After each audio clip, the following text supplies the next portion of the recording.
We just made chorizo mac and cheese. It's thick. We used about 4 different types of cheeses, maybe 5. It's delicious. Now I'm gonna show you how to make it the Chitty way. Let's get Chitty. First thing you wanna do, get everything you need out of the way. So the Takis, you're just gonna start crushing them up. That way you don't have to think about it later on. You're not putting it off, kind of like Hangover Brother always used to do with the dishes. Speaking of which,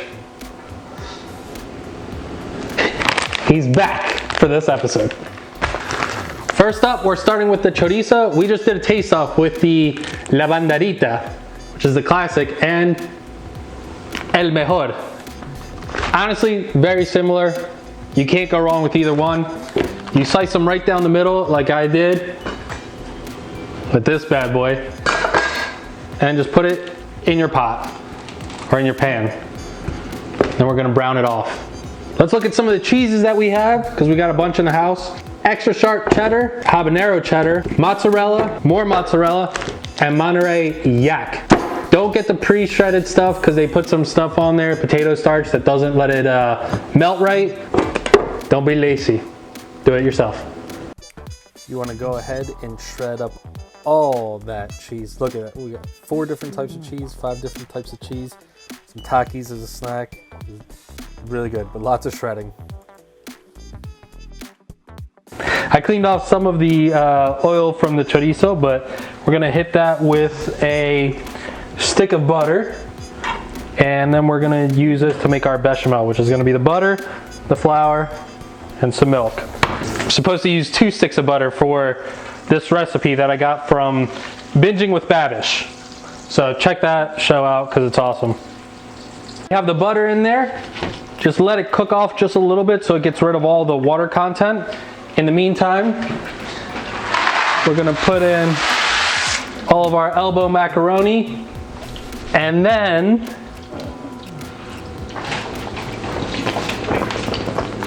all right, now that we have this, we have a cup of butter in there, 2 sticks. We're going to slowly add a cup of flour and whisk that in.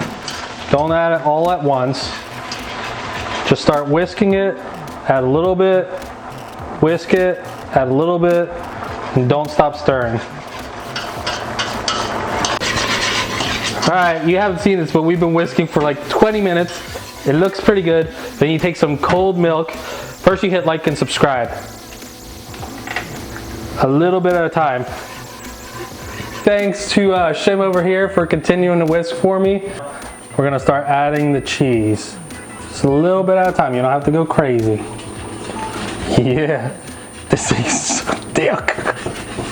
As you can see, now the cheese is going in. Everybody took a turn whisking. There's Hangover Brother. When he got tired, D-Lo replaced him. Like I said, everybody was going for it. John over there whisking as well before we finally got all the cheese put in.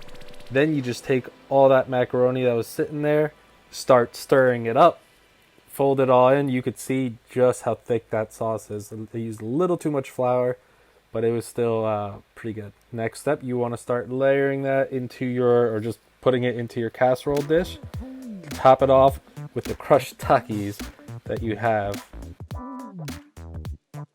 Finally, I put this in the oven for about 375, maybe 20 minutes, because that's when the Takis started to get extra crispy. I didn't want them to burn. And then just pull them right out of the oven. Let them rest for a few minutes. I let these things rest for about 10 minutes after pulling them out. So, because those things were lava. Finally, top with a little bit of green onion, and then start cutting around because you want to serve that first portion. And let's see how it came out. Unfortunately, not the cheese stretch I was hoping for, but still pretty good. Plate it up, make it look pretty. Thank you very much for watching. It actually turned out pretty good. I used a little bit too much flour, so keep in mind for that. Make sure it's not too thick, but I had a good amount of heat with the Takis, the habanero cheddar, and the chorizo in it. So I'm gonna take this one home, see how the rest of the fam likes it.